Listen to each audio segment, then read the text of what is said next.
This is the seventh episode of Virtual Eagle TV. There's a varsity football game this Friday at home against Pope at 7:30. Be there. It's Breast Cancer Awareness Month. Make sure you show love to any breast cancer survivors or anybody you know battling it right now. And shout out to any survivors at South Cobb. Girls basketball conditioning started October 5th. Conditioning begins at 4 p.m. You must have an improved physical and cardiac arrest form uploaded and approved in the athletic portal to participate. All participants will be screened and a mask is required. Any questions, please contact Coach White at lasagna.white@cobbk12.org or 678-404-2450. Tryouts are October 26, 2020. Boys basketball preseason conditioning will start Monday, October 12th for grades 9 through 12 at 4 p.m. You must be cleared through the athletic registration portal to participate. Shout out to the senior softball players as they played their final home game of the season, and congrats on the season. The NBA, NFL, and MLB seasons are on right now. The Los Angeles Lakers are up 3-1 on the Miami Heat in the NBA Finals. The MLB playoffs are on right now, and there are 8 teams left on the race to the World Series. The NFL season is moving along into week 5. Everything is going smoothly unless you're a Falcons fan. Due to the Phase 1 reopening of elementary schools, meal kit distribution will move to Wednesday from 3 p.m. to 5 p.m. The pickup location will remain at the busport. Meal kits are currently available for any child under 18 years of age and for any special needs student 21 years of age and under. If you have any questions, please contact the food court manager, Mr. Anderson Otts, at 770-819-2612.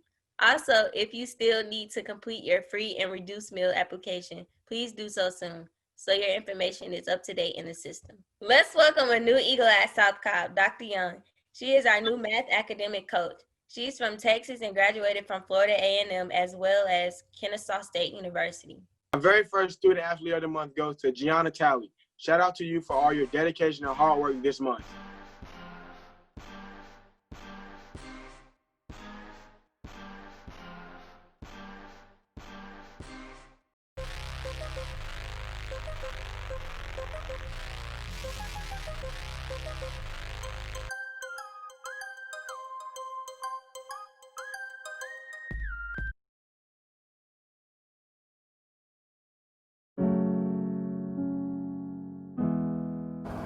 Why must we struggle? Is what every African American child is asking themselves at this point in time. Why must we suffer? Is what they are asking themselves at this point in time. Breonna Taylor's case shouldn't have ended the way it did. It should have ended with police being in jail and her finally getting the justice she deserves. After a grueling 3-4 months after her killing, we still haven't given her the basic right and justice for getting her life taken away. Unfortunately, this isn't the first instance of African Americans struggling with basic human rights and struggling with our justice system.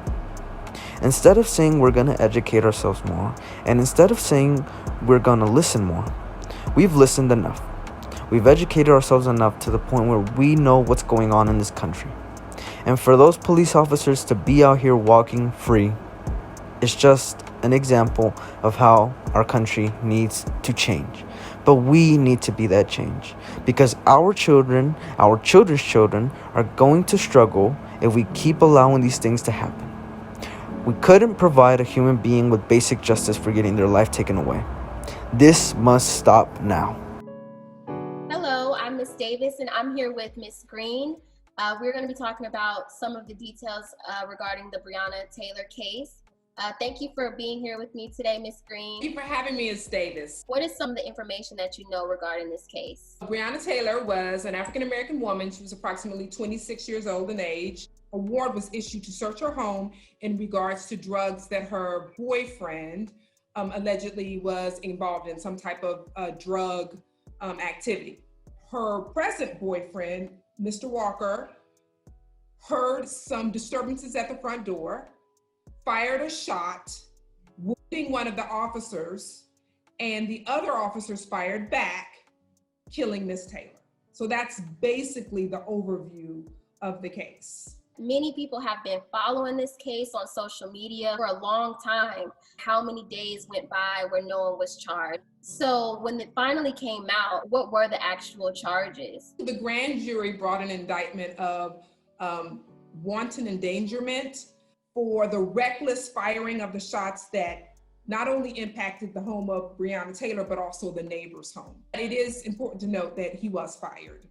The other two officers were not charged at all.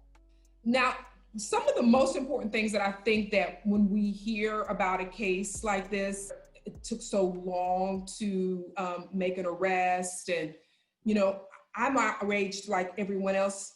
However, I do have a little bit of understanding of how the system works. So when you're a police officer and you have a job, unfortunately, they do tend to give you a little more leniency because, they figure some parts of your behavior is in regards to your position. And so you do have the right to carry a weapon. You do have the right to protect yourself if someone fires at you. So some of the investigative process, I know it takes a long time and everyone's overwhelmed by it. I can understand the balancing act, not that it's fair or right.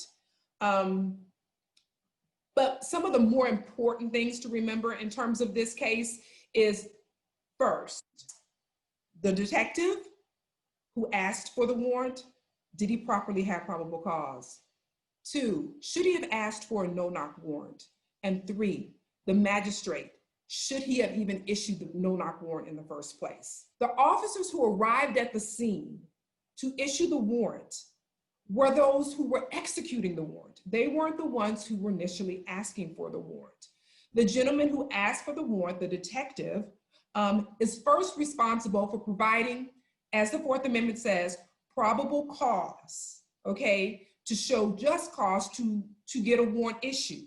So, we need to first investigate that. That's a really big issue because if someone is asking to go into your home, they need to have probable cause. There was an activity that I do with my students when we practice issuing warrants, and I have them sit on the stand and they have to determine whether the detective who is asking for the warrant has legitimately provided probable cause. And I am very strict. So I say to them, listen, let's talk about this. Before you issue that police officer that warrant, did he really prove to you probable cause?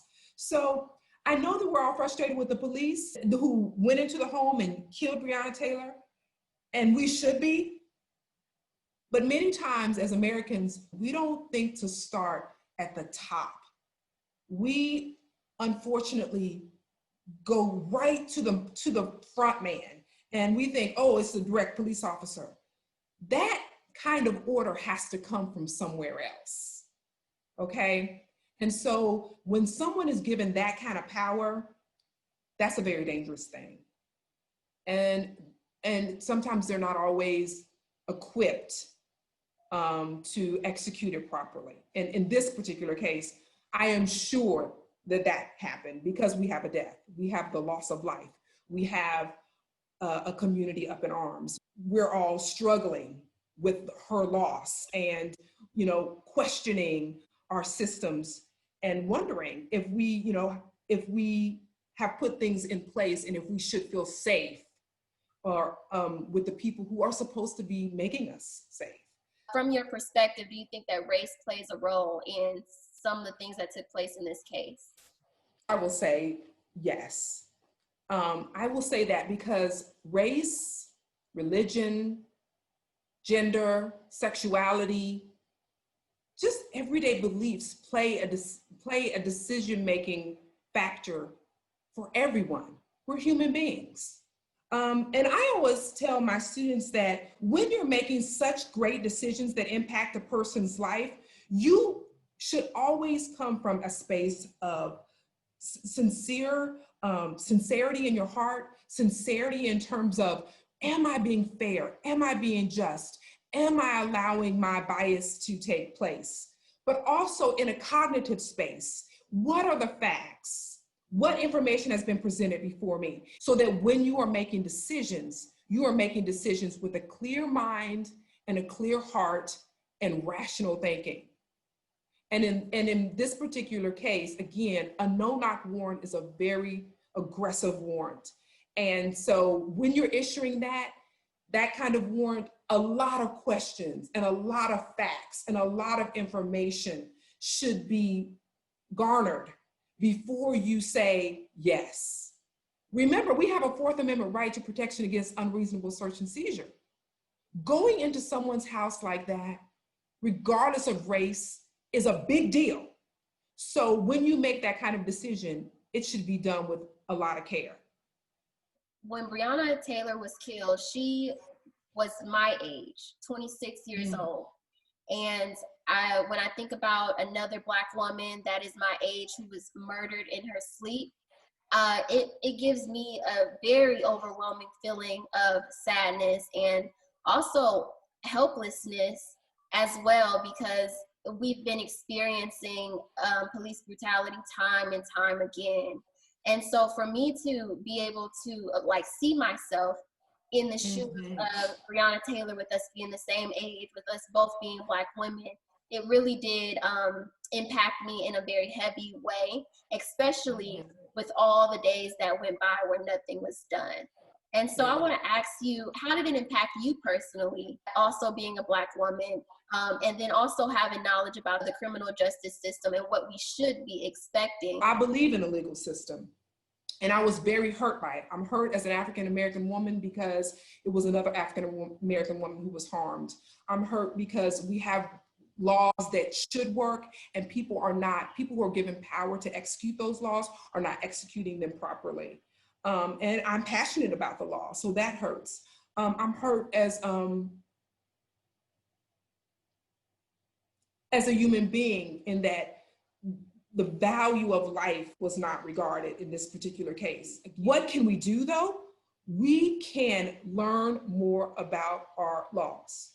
We can understand our system, okay? Again, I think too much focus has been placed upon police officers, and not enough focus has been placed upon the people who make the decisions and who train our police officers. We should not allow people to be in leadership who are not compassionate, understanding, and intelligent people. If you're going to run public affairs, if you're going to be in front of people, if you're going to legislate laws, you can be very skillful. But if you don't have basic human respect, basic, thoughtfulness, all the skill in the world means nothing. And that, to me, is what happened in this case. That officer knew how to pull a gun, but he didn't know how to be respectful. He didn't know how to think. We got to get it together. This was a wonderful interview, and I really, really appreciate you for taking the time to share some of your insight, giving us some comfort in dealing with this situation, because now we know what to look for and what to be mindful of, just in case something, God forbid, if something like this happens again. Make sure you follow us on social media to see what's happening at South Cobb High School. Countdown, Colin. 3. Oh, I gotta be. 3, 2, 1. Have a safe weekend, Eagles, and soar with pride. More energy. All right. 3, 2, 1. Have a safe weekend, Eagles, and soar with pride.